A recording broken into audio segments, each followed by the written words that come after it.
Welcome to my channel. So இப்போ நம்ம neck piece தான் நம்ம வந்துட்டு பண்ண போகிறோம். அதுக்கு வந்துட்டு ஒரு ஸ்டோன் வந்துட்டு எடுத்திருக்கேன் அண்ட் கியர் ஒயர் வந்துட்டு எடுத்திருக்கேன். இதுதான் ஜுவல்லரி மேக்கிங் ஒயர். இந்த ஸ்டோன்ஸில் பார்த்திங்கன்னா நிறைய ஹோல்ஸ் வந்துருக்கு. இதை நம்ம வச்சு நம்ம பிரேஸ்லெட்டும் நம்ம வந்து ரெடி பண்ணிக்கலாம், நெக் பீஸும் நம்ம வந்துட்டு ரெடி பண்ணிக்கலாம். பிஸ்னஸ் ஐடியா பற்றி நிறைய பேர் கேள்வி கேட்டுகிட்டே இருக்கீங்க. ரேட் ஃபிக்ஸ் பண்ணுறது, பிஸ்னஸ் ஐடியாஸு, அது எல்லாமே உங்களை பொறுத்து தான் இருக்குது. ஸோ நான் ஃபஸ்ட்டு வந்துட்டு இந்த கியர் ஒயரை வந்துட்டு கட் பண்ணி எடுத்துக்கிறேன். அப்படியே பிஸ்னஸ் ஐடியாவும் நம்ம வந்துட்டு பார்த்துக்கலாமா. ஸோ இப்போ நீங்கள் ஒரு பொருள் வந்துட்டு எப்படி வாங்குறீங்க, எங்கே வாங்குறீங்க, அதுக்கு ஷிப்பிங் சார்ஜஸ் இருக்கும். ஸோ அதை எல்லாமே நீங்கள் வந்து கால்குலேட் பண்ணி தான் உங்களோட ப்ராடக்ட்டுக்கு நீங்கள் வந்துட்டு நீங்கள் ரேட் வந்துட்டு ஃபிக்ஸ் பண்ணணும். ஸோ இந்த கியர் ஒயரை வந்துட்டு நான் நடுவில் வந்துட்டு ஆட் பண்ணிக்கிறேன். இந்த ஒயர் தான் jewellery making and invisible jewellery and எல்லாமே இதில் தான் வந்துட்டு மேக் பண்ணுவாங்க. ஸோ அது இப்போ தான் ரீசெண்டாக வந்திருக்கா அப்படின்னு இல்லை, ஜுவல்லரி மேக்கிங் ஸ்டார்டிங்கில் இருந்தே இந்த கியர் ஒயர் வந்துட்டு இருக்குது. ஸோ இப்போ தான் இது வந்திருக்கு, ட்ரெண்ட் ஆகிருக்கு அப்படிலாம் எதுவுமே கிடையாது. இது ரொம்ப வருஷத்துக்கு முன்னாடியிலே இருந்து இந்த ஒயர்லாம் அவைலபிளாக இருக்குது. ஸோ நம்ம பிரேஸ்லெட் மேக்கிங் பீட்ஸ் இருக்குது தெரியுமா. So same glass bead, jelly bead தான் நான் வந்துட்டு எடுத்திருக்கேன். ஸோ ஜெல்லி பீட் எடுத்து நம்ம ஒரு நெக் பீஸ் மாதிரி இதை வந்துட்டு ரெடி பண்ண போகிறோம். இதுக்கு கியர் ஒயர் வந்துட்டு ஆட் பண்ணியிருக்கேன். ஸோ ஜுவல்லரி ஒயர் ஆட் பண்ணிவிட்டு இந்த பீட்ஸ் எல்லாமே ஒரு ரோ ஃபுல்லாக நான் வந்துட்டு கோர்த்துக்க போகிறேன். ஸோ இந்த மாதிரி கோர்த்துக்க போகிறேன். ஸோ பிரேஸ்லெட்டுக்கு நானுமே ரேட் அப்படி தான் ஃபிக்ஸ் பண்ணுவேன். நான் வந்துட்டு ரீட்டைல் ப்ரைஸ்லேயே வந்துட்டு மேக்னெட்டு அண்ட் சாம்ஸு எல்லாம் ரீட்டைல் ப்ரைஸில் நான் கொடுக்குறேன் தெரியுமா, அதை வச்சே தான் நான் வந்துட்டு செட் பண்ணி பிரேஸ்லெட்டோட ரேட்டை நான் வந்துட்டு செட் பண்ணுவேன். ஸோ அந்த மாதிரி தான் நான் வந்துட்டு சொல்லுவேன். அதேமாதிரி பீட்ஸ் எவ்வளோக்கு வாங்குகிறோம், ஒரு பீட்ஸை வச்சு எத்தனை பிரேஸ்லெட் பண்ணுறோம், ஸோ அதை வச்சு தான் நீங்கள் வந்துட்டு ரேட் ஃபிக்ஸ் பண்ணுறோம். அதுக்கப்புறம் உங்களுடைய லாபத்தையும் அதில் நீங்கள் வந்துட்டு சேர்த்துக்கணும். நான் வந்துட்டு பீட்ஸாக வந்துட்டு கொடுக்கும்போது எனக்கு அந்த அளவு லாபம் வந்துட்டு கிடைக்காது. ஏன்னா நான் வந்துட்டு அதை ஹோல்சேலில் கொடுக்கறதுனால. இதே வந்துட்டு நான் பிரேஸ்லெட்டாக மேக் பண்ணி கொடுத்தேன்னா எனக்கு கொஞ்சம் அதில் லாபம் வந்துட்டு கிடைக்கும். அப்போ ரா மெட்டீரியலாகவே சேல் பண்ணிடலாமே அப்படின்னு சொல்லி பார்த்தீங்கன்னா உங்களுக்கு எது வந்துட்டு செட் ஆகும் அப்படின்னு சொல்லிட்டு நீங்கள் வந்துட்டு ஃபஸ்ட்டு பார்த்துக்கிறணும். ஃபஸ்ட்டு நான் பிரேஸ்லெட் மேக்கிங் தான் பண்ணி சேல் பண்ணிட்டு இருந்தேன். அதுக்கப்புறம் கிட்ஸ் எல்லாம் கேட்டதுனால நான் பிரேஸ்லெட் பொருட்கள், இந்த பொருள் எல்லாமே எனக்கு டீட்டெயிலாக தெரியும். ஏன்னா இது இப்போ உள்ளது இல்லை அப்படிங்கிறத நான் ஏற்கனவே ஒரு வீடியோவில் நான் வந்துட்டு சொல்லியிருந்தேன். ஸோ இந்த ப்ராடக்ட்ஸ் எல்லாமே இப்போ உள்ள ப்ராடக்ட்ஸ் கிடையாது, ஏற்கனவே உள்ளது. இந்த இயர் வந்துட்டு ட்ரெண்ட் ஆகி இது வந்துட்டு வெளியே வந்திருக்கு, அவ்வளவுதான். இந்த பீட்ஸ் எல்லாமே வந்துட்டு வெளியே வந்திருக்கு. பிளாஸ்டிக் பீட்ஸு எல்லாமே முன்னாடியே இருந்துச்சு, நிறைய பிளாஸ்டிக் பீட்ஸ் எல்லாமே முன்னாடி காலத்துல இருந்தது. ஸோ அதுதான் திரும்பவும் வந்திருக்கு. இந்த சீட் பீட்ஸு அதெல்லாம் நான் வந்துட்டு சின்ன பிள்ளையில பார்த்தீங்கன்னா அந்த சீட் பீட்ஸில் கொலுசுலாம் செய்வாங்க. ஸோ அதெல்லாம் வந்து நான் வந்துட்டு பார்த்துருக்குறேன். நான் ஜுவல்லரி மேக்கிங் கற்றுக்கிற போது கிறிஸ்டல் பீட்ஸில் வந்துட்டு நெக் பீஸ் செய்கிறது, கிறிஸ்டல் பீட்ஸில் வந்துட்டு ஆங்க்லெட் பண்ணுறது, எதுவும் எல்லாமே வந்துட்டு எனக்கு தெரியும். வரக்கூற வீடியோஸில் எல்லாமே நான் உங்களுக்கு வந்துட்டு நான் ஃப்ரீயாகவே கிளாஸ் எடுத்துகிட்ருக்கேன். ஸோ நீங்கள் கமெண்ட் செக்ஷனில் உங்களோட டவுட்டை வந்து கேட்கலாம். பர்சனலாக எனக்கு வந்துட்டு மெசேஜ் பண்ணாதீங்க, கால் பண்ணாதீங்க. ப்ராடக்ட் வேணும்னா மட்டும் எனக்கு பர்சனலாக மெசேஜ் பண்ணி காண்டாக்ட் பண்ணி ப்ராடக்ட் வந்து என்கிட்ட வாங்கிக்கலாம். ஸோ சென்டரில் ஒரு லைன் நான் வந்துட்டு கொடுத்துட்டு இதுலேயுமே நான் வந்துட்டு பீட்ஸ் வந்து ஆட் பண்ணிக்கிறேன். ஸோ இதில் நான் வந்துட்டு 3 லேயர் அப்படிங்கிற மாதிரி தான் இந்த நெக்லஸ் பீஸ் வந்து நெக் பீஸ் வந்துட்டு நான் வந்து ரெடி பண்ண போகிறேன். 3 லேயர் ஆஃப் செட்டு. ஸோ இதில் நீங்கள் என்ன டாலர் வந்தாலும் ஆட் பண்ணிக்கிறலாம். அந்த மாதிரி நான் வந்துட்டு ரெடி பண்ண காட்ட போகிறேன். இதில் வந்துட்டு கிரியர் லாக்கு அந்த போடுறது எல்லாமே நீங்கள் கிளியராக பார்த்துக்கிட்டிங்கன்னா எல்லா ஜுவல்லரிக்குமே சேம் மெத்தட் மாதிரி தான் இருக்கும். ஸோ ஒரு ஐடியா உங்களுக்கு கிடச்சிருச்சுன்னா நீங்களே எல்லாமே பண்ணிடலாம். ஸோ செகண்ட் ரோவும் நான் வந்துட்டு ரெடி பண்ணி முடிச்சிட்டேன். ஆப்போசிட் சைடும் செகண்ட் ரோ வந்துட்டு நான் ரெடி பண்ணிகிட்டு இருக்கேன். ஃபஸ்ட்டு நீங்கள் வந்துட்டு கொஞ்சமாக பீட்ஸ் வாங்கி ட்ரை பண்ணி பாருங்கள். பிரேஸ்லெட் இதெல்லாம் ஃபோட்டோஸ் போட்டு பாருங்கள். அண்ட் ஃப்ரெண்ட்ஸுக்கும் நீங்கள் சொல்லி பாருங்கள் எப்படி மூவ் ஆகுது அப்படின்னு சொல்லிட்டு பார்த்துட்டு அதுக்கப்புறம் நீங்கள் பல்காக எடுத்து நீங்கள் வந்துட்டு சேல் பண்ணலாம். ஸோ செகண்ட் ரோ முடிச்சுட்டு தேர்ட் ரோவும் இதே மாதிரி நம்ம வந்து ரெடி பண்ணணும். சேம் ஜுவல்லரி வேர் தான் நான் வந்துட்டு யூஸ் பண்ண போகிறேன்.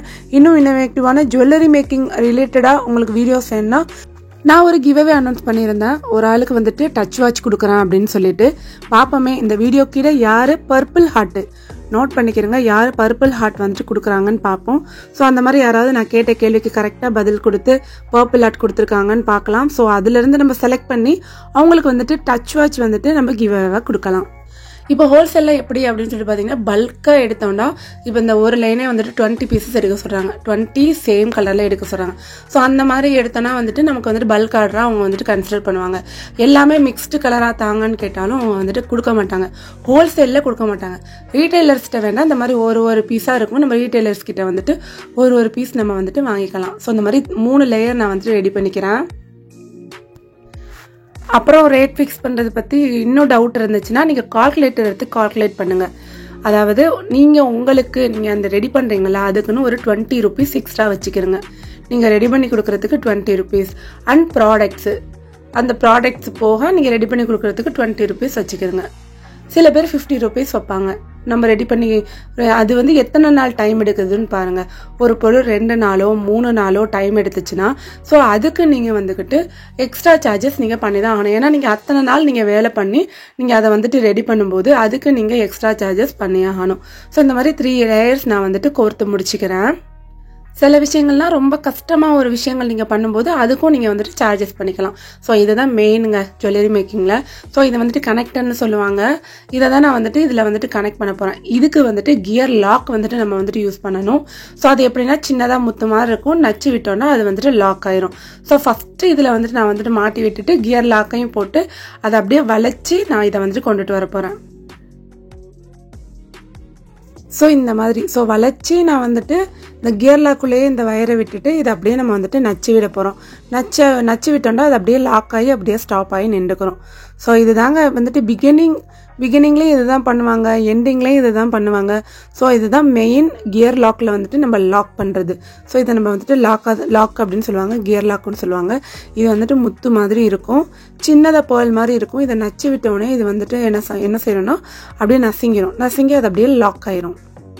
ஜுவல்லரி மேக்கிங்க்கு மெயினாக இதாங்க, இந்த gear wire, gear lock. So இதை வச்சு தான் எங்களுக்கு பிகினிங்கில் இருந்தே ஒரு கிளாஸ் வந்துட்டு எடுத்தாங்க.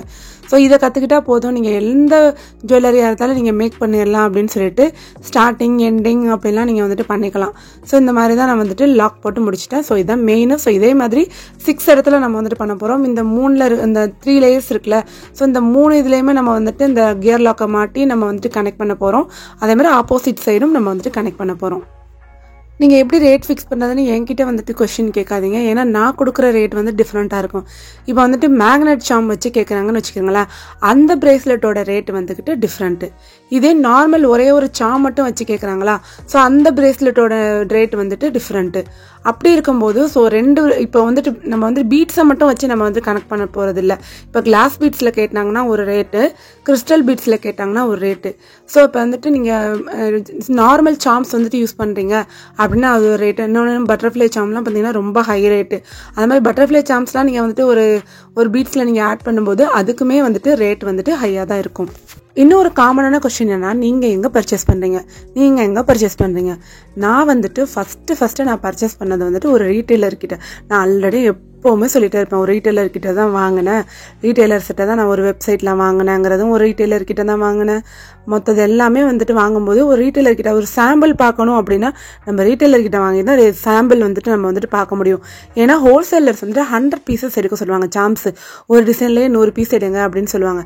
ஸோ அப்படி இருக்க பட்சத்தில் ஒரு டிசைனை நம்ம பார்க்கணும் அப்படின்னா நம்ம ரீட்டெய்லர்கிட்ட வாங்கி ஒவ்வொரு டிசைனை நம்ம பார்த்து செக் பண்ணிவிட்டு எது நல்லா இருக்குது, எது குவாலிட்டி நல்லா இருக்குது எல்லாம் பார்த்ததுக்கு அப்புறம் தான் நான் வந்துட்டு பல்காக நான் வந்துட்டு எடுக்க ஆரம்பித்தேன். அதே மாதிரி அது எங்கெங்கே கிடைக்கும் அப்படிங்கிறத வந்து நீங்கள் தான் தேடணும். உங்களுக்கு பக்கத்தில் இருக்கிற வந்துக்கிட்டு ஊரில் போய் நீங்கள் தேடி பாருங்கள். உங்களுக்கே தெரியும், கிராஃப்ட் ஷாப் ஏதாவது இருந்துச்சுன்னா போய் அங்கே போய் ரேட்டு விசாரிச்சு பாருங்கள். அதையெல்லாம் விட்டுட்டு சும்மா உட்காந்துட்டு இந்த வீடியோவை பார்த்துட்டு அவங்க அன்பாக்சிங் பண்ணி போட்டாங்கன்னா எங்கே இருக்குன்னு கேட்டுட்டு நேரத்தை வீண் பண்ணாமல் எங்கே இருக்குங்கிறத போய் ஒரு சர்ச்சிங்கில் போய் ஒரு சர்ச் பண்ணுங்கள். நீங்கள் நானுமே ஒரு சாதாரண பொண்ணாக எனக்குமே எதுவுமே ஈஸியாக வந்துட்டு கிடைக்கல. நான் வந்துட்டு தேடி யார்கிட்ட கம்மியாக இருக்குது அப்படின்னு சொல்லிட்டு பார்த்து வாங்கி என்னக்கிட்ட வாங்குறவங்களுக்கு வந்துட்டு ரொம்ப அஃபோர்டபுள் ப்ரைஸாக கொடுக்கணுன்ட்டு தேடி நானும் கண்டுபிடிச்சி அதே மாதிரி அஃபோர்டபுள் ப்ரைஸில் தான் நான் வந்துட்டு கொடுத்துட்ருக்கேன். நீங்கள் ஷாப்லேயுமே அந்த ரேட்டுக்கு தான் நீங்கள் வந்துட்டு வாங்குவீங்க. ஹோல்சேலில் நான் எடுத்து ரீட்டெயிலில் பண்ணியிருக்கேன். உங்களுக்கு வேணால் சீனத்தை நம்மளாம் ஆர்டர் பண்ணி வாங்கிக்கலாம். ஆன்லைனில் பிஸ்னஸ் பண்ணும்போது டைம் பாஸ் என்கொயரின்னு சொல்லிட்டு நிறைய வருங்க. ஸோ அதையெல்லாம் நம்ம பொறுத்து போகணும். அப்படி பொறுத்து தான் நம்ம போகணும். ஒருத்தவங்களை வந்துட்டு ரொம்ப இரிட்டேட் பண்ணாங்கன்னா நான் திட்டி தான் விட்டுருக்கேன், டைம் பாஸ் மெசேஜெல்லாம் பண்ணாதீங்க அப்படின்னு சொல்லிட்டு.